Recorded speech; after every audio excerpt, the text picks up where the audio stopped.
तो प्यारे मेहरबानों, एक रस्सी आपके बीच में कि भाई एक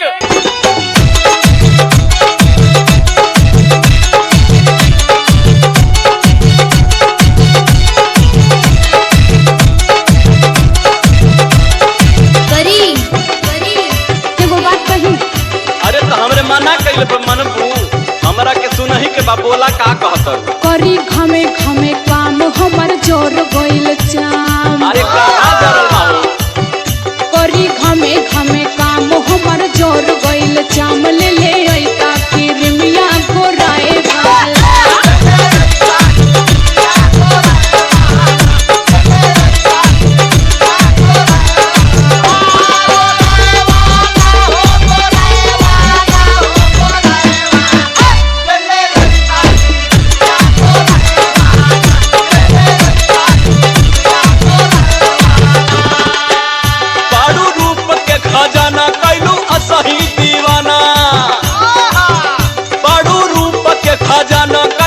सही दीवाना गोरी और गोरा के हमर जान ले बुका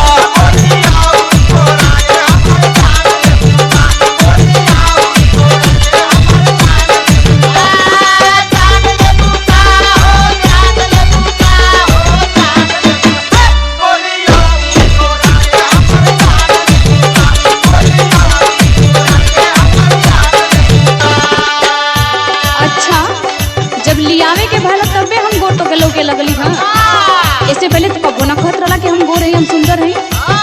अरे तो ऐसन बटले बाड़ू तो कहे के कौन जरूरत बा। अच्छा कि कंजूसी ना करत तारा। अरे नहीं हो तोहर कसम। और सुना, इतने कमी ना बा भाई, हम बताओ तनी ना काहे के कंजूसी करत तारा। बोला बोला सुना बोला। ओजन घट गइल मोर बड़ा भइली कमजोर। कौन बतौलस? ओजन घट गइल मोर बड़ा भइली कमजोर। ले ले आइता कोनो टानिक मोटाए वाला।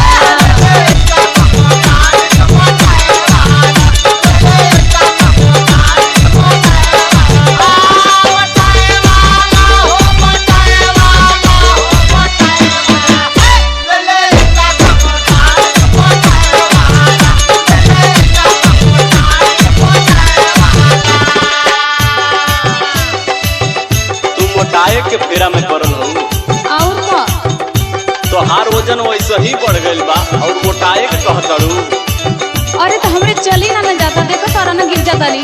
अरे तो उल्टे बतियावत हो, इतना मोटा गइल हो कि तोहरा से कैसे चल जाई। फैट बढ़ गइल बा तोहार, कंट्रोल करा। सुना है बात। बोला बोला। बाड़ू 70 के पार जो खवनी कई बार। हां भी है कहबा। बाड़ू 70 के पार जो खवनी कई बार गोरी और मोटा के हमर जान ले बुका।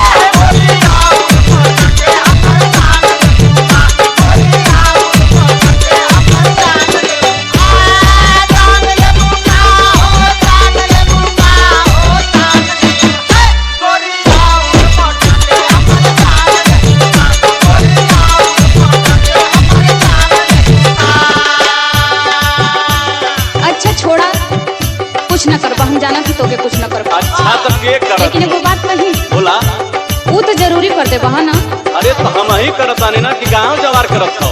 एगो बतियाला मान भइल पायल पुरान। गांव खर्चा बढ़ल तू। एगो बतियाला मान भइल पायल पुरान। पे जनिया ले ले आई छम छमाए वाला।